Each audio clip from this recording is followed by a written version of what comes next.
எல்லாருக்கும் வணக்கம். கருடனுடைய வெற்றிக்கு முதல்ல தமிழ் ஆடியன்ஸுக்கும் மீடியாவுக்கும் தான் முதல்ல நன்றி சொல்லணும். ஏன்னா இன்றைய காலகட்டத்தில் தியேட்டருக்கு ஆட்கள் வரமாட்டுறாங்க, தியேட்டருக்கு வரமாட்டாங்க. ஓடிடியை நம்பி தான் நம்ம பிஸ்னஸே இருக்குது. லாஸ்ட் ஃபியூ இயர்ஸாக நம்ம அப்படி தான் மாடலே பண்ணியிருக்கோம். ஓடிடி சேட்டலைட் இதில் இன்வெஸ்ட்மெண்ட் வரும். தியேட்டர்கள் ஒரு போனஸாக இருக்கிற ஒரு ஸ்டைல் இருந்தது.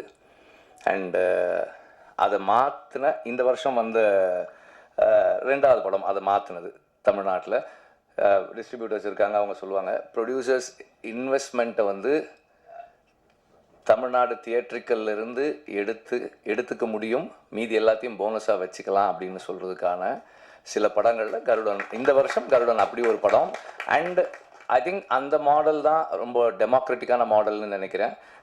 இப்போது ஓடிடியோ சேட்டலைட்டோ மற்ற பிளாட்ஃபார்ம்ஸில் அவங்களுக்கு எந்த நேரத்துக்கு என்ன தேவையோ அதை அவங்க வாங்குவாங்க. அவங்களுக்கு தேவையில்லாதது அவங்க வேண்டான்னு சொல்லுவாங்க. அவங்களுக்கு தேவையானதுக்கு நிறைய விலை கொடுத்து வாங்குவாங்க. அப்படி வாங்கும்போது நமக்கு சந்தோஷம் தான், நம்ம அதை வேண்டான்னு சொல்ல போகிறதில்ல. ஆனால் ஒரு ஃபில்ம் மேக்கராக, ஒரு ஒரு ஒரு ஒரு ப்ரொடியூசராக நமக்கு நேரடியாக திரையரங்குகள் மூலமாக மக்கள்கிட்ட படங்களை கொண்டு போகும்போது இருக்கிற சுதந்திரம் இருக்கு இல்லையா, படைப்பு சுதந்திரம் ஓடிடிஸ்க்கு போகும்போது இல்லை. இப்போது நமக்கு இருக்கிற சூழல் நம் படங்களை நம் மக்களிடம் கொண்டு போய் சேர்த்து அதுக்கான என்ன இன்வெஸ்ட் பண்ணமோ அதை திரும்ப எடுக்கிறதுன்ற அந்த model the most age old and the most democratic model. அந்த style of film making and exhibition, film எக்ஸிபிஷனை நம்மளால் சக்ஸஸ்ஃபுல்லாக பண்ண முடியும்னு நமக்கு இந்த வருஷம் நிரூபி காட்டியிருக்கிற வெகு சில படங்களில் கருடனும் ஒரு படம். அண்ட் இந்த இடத்துக்கு அந்த படம் வந்திருக்கிறதுக்கு மிக முக்கியமான காரணம் என்னுடையது. நான் நினைக்கிறது என்னென்னா, செந்திலுடைய கமிட்மெண்ட், டெடிகேஷன், அந்த ஒர்க்கு, அந்த படத்தை கொண்டு எப்படி சேர்க்கணும், இந்த கதையை எப்படி ஒர்க் பண்ணணும், தொடர்ந்து செந்தில்னு சொல்லும்போது அந்த டீம், அவங்க assistant directors and the whole team first. அதுக்கப்புறம் ப்ரொடியூசர் ஓகே இதை நம்ம பண்ணலாம், இதெல்லாம் கேட்டால் பண்ணலாம். எனக்கு ஆரம்பத்தில் அவர் எப்படி ஒர்க் பண்ணாருன்னு தெரியும். சார் ஏன் சார் கம்மியாக இருக்குது, நிறைய வச்சுக்கலாம் சார், இன்னும் கொஞ்சம் பெருசாக எடுக்கலாம் சார்னு அவர் ப்ரொடியூசர் சொல்கிறது நான் கேட்டிருக்கிறேன் அந்த டைமில் இனிஷியலாக. ஸோ அந்த மாதிரி டைரக்டருக்கு சப்போர்ட் பண்ணுறது. அதுக்கப்புறம் இதுக்குள்ளே வந்த எல்லா ஆர்டிஸ்ட்டும், அப்புறம் கேமராமேன், ஆரம்பத்துலேருந்தே செந்தில் நிறைய சொல்லிட்டு இருந்தான் ஒர்க் பண்ணும்போது. அவர் எவ்வளவு ஃபாஸ்ட்டாக இருக்கார், எவ்வளவு டெக்னிக்கலாக எவ்வளோ கான்ட்ரிபியூட் பண்ணுறாரு ஃபில்முக்குள்ளே, அண்ட் அவருடைய creative contribution in terms of lighting and lensing அதெல்லாம் நிறைய பேசிகிட்டு இருந்தான். அண்டு எல்லா நடிகர்களும் அவங்களுக்கானதை இப்போ நான் அன்றைக்கி முதல்ல சொன்னது தான், அந்த இதில் சொன்னதான், அவரெல்லாம் சசியெல்லாம் வந்தது இட் இஸ் அது சூரியனுடைய அந்த கேரக்டர் தான் நினைக்கிறேன். அவர் இத்தனை வருடமாக அவர் என்னவா இருக்காரோ அதுக்காக தான் அவங்க எல்லாம் வந்தாங்கன்னு நினைக்கிறேன். நான் முதல்ல கேட்டேன் சார், செந்தில் சொல்லும்போது நான் கேட்டேன், அவர் ஏன்ப்பா வர போகிறார், அவர் வரமாட்டாரப்பா, இந்த படத்தில் ஏன்ப்பா அவர் பண்ணணும், ரோல் நல்லா இருக்குது, பட் அவர் ஏன் இதை பண்ணணும். அப்புறம் செந்தில் ஃபோன் பண்ணி சார் பண்ணுறேன்னு சொல்லிட்டார். செந்தில் சொன்னாரா சூரி சொன்னாரா தெரியல, ரெண்டு பேர் யாரோ ஒருத்தர் சொன்னாங்க. எனக்கு ஆச்சரியமாக இருந்தது, அப்படியா படத்துக்கு பெரிய ப்ளஸ்ஸாக இருக்கும் அப்படின்லாம் சொன்னனால படம் பார்த்துட்டு நான் என்ன ஃபீல் பண்ணேன்னா, அவருக்கு இது ஒரு எக்ஸ்ட்ராடனரியான ஒரு கேரக்டராக இருக்குது அப்படின்னு எனக்கு இருந்தது. அவர் சொன்ன மாதிரி அவர் ஒரு விஷயத்துக்காக வந்தார், அது கூட அவருக்கு இன்னொரு போனஸும் இருந்தது. அண்ட் சூரியுடைய commitment to do a film, அது எனக்கு ஒரு ரோல் பண்ணணும்னா, விடுதலை பண்ணும்போதே அவருக்கு இங்கே இந்த ரைட் ஷோல்டரில் ஒரு லிகமெண்ட் டேர் இருந்தது, அதோடு தான் பண்ணார். நான் சரி கொஞ்சம் பிரேக் எடுத்துக்கலாம், இல்லைண்ணே பண்ணிடலானே.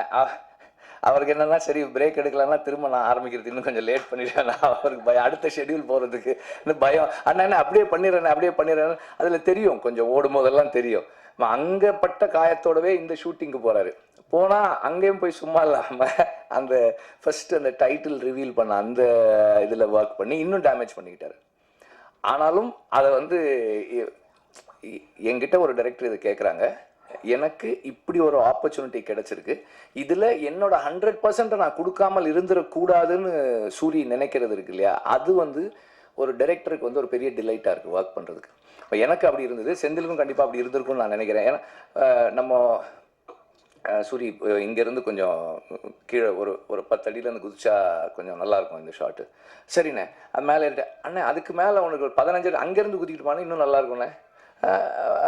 ஓகே குதிங்க அப்படின்னு தான் இருக்கும். அந்த மாதிரி ஒரு நம்மளை இம்ப்ரெஸ் பண்ணுறதுக்கும் சர்ப்ரைஸ் பண்ணுறதுக்கும் எப்போதுமே தயாராக இருக்கிற ஒரு நடிகனாக இருக்கிறாரு. அண்டு ஒரு is being true to himself.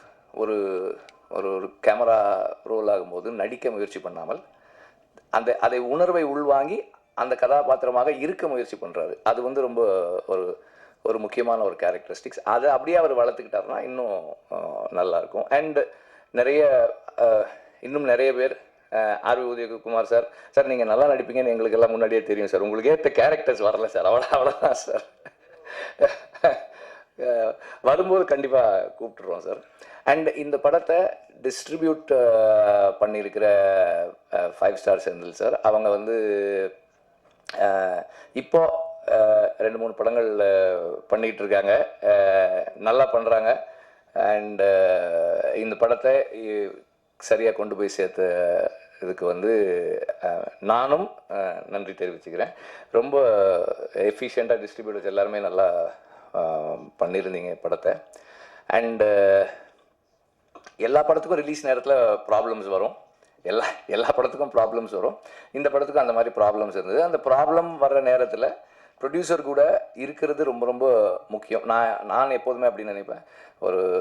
ஏன்னா ப்ரொடியூசர் வந்து பணம் போட்டுட்டு படம் பண்ணுறாங்க, அந்த நேரத்தில் நம்மளால் என்ன செய்ய முடியுமோ அந்த சப்போர்ட் அவங்களுக்கு கொடுக்கணும் ரிலீஸ் நேரத்தில் அப்படின்னு சொல்லி நான் எப்போதுமே நினைப்பேன்.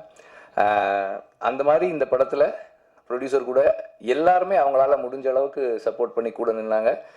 சூரி வந்து ப்ரொடியூசருக்கு இருந்தது ஒரு மிகப்பெரிய சப்போர்ட் அந்த நேரத்தில். அண்டு இது வந்து இந்த படத்தின் மீது எல்லா விதத்திலையும் நம்பிக்கை வச்சு உழைச்சவங்களுடைய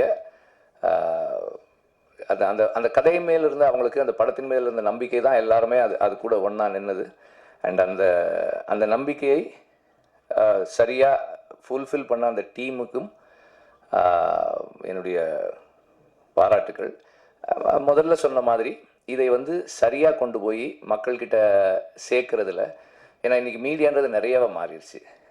விகடன் மார்க்கில் ஆரம்பித்து ஷார்ட்ஸ் அண்ட் ரீல்ஸ் வரைக்கும் ஒரு இதுதான், அப்படி ஒரு ஸ்க்ரால் பண்ணால் வருது யாரோ ஒருத்தர் சும்மா அந்த ஆடியன்ஸ் ரிவ்யூ அப்படி போடுறாங்க, படம் சூப்பருங்கன்றாங்க, இல்லைனா ஐயோ நல்லாவே இல்லை. That is also influencing the viewer. அடுத்த ஷோக்கு போகலாமா நாளைக்கு போகலாமான்னு நினைக்கிறவங்கள இன்ஃப்ளூயன்ஸ் பண்ணுது. ஸோ அந்த விதத்தில் மீடியா வந்து இந்த படத்தை சரியாக பொசிஷன் பண்ணி, அவங்களுக்கு பிடிச்சிருந்ததால் சரியாக பொசிஷன் பண்ணி இதை கொண்டு போய் சேர்த்து அடுத்தடுத்து தியேட்டருக்கு வர்றதுக்கான என்கரேஜ்மெண்ட்டாக மீடியாவினுடைய பஸ் இருந்தது அப்படின்னு தான் சொல்லணும். அதே போல் நான் எப்போதுமே பிலீவ் பண்ணுறது ஒன்று, நாம் எவ்வளோக்கு எவ்வளோ நம்முடைய வாழ்க்கைக்கும் நம்முடைய வேருக்கும் நெருக்கமாக இருக்குமோ அவ்வளோக்கு அளவு மக்கள் அதை ஏற்றுக்குவாங்க, இன்டர்நேஷ்னலாகவுமே ஏற்றுக்குவாங்கன்ற நம்பிக்கை எனக்கு எப்போதுமே உண்டு. அதை இந்த படம் இங்கே தமிழ்நாட்டுக்குள்ளே ப்ரூவ் பண்ணியிருக்குன்னு தான் எனக்கு தோணுது. அண்டு இந்த படத்தில் பெரிய அளவில் சம்மந்தமே இல்லாமல் இந்த மேடையில் உட்காந்துருக்கிறது நான் ஒருத்தன் தான். ஏன் உட்காந்துருக்கேன்னு தெரியல. அண்டு எல்லாரும் எனக்கு கொடுத்த நன்றிகளுக்கு நன்றி.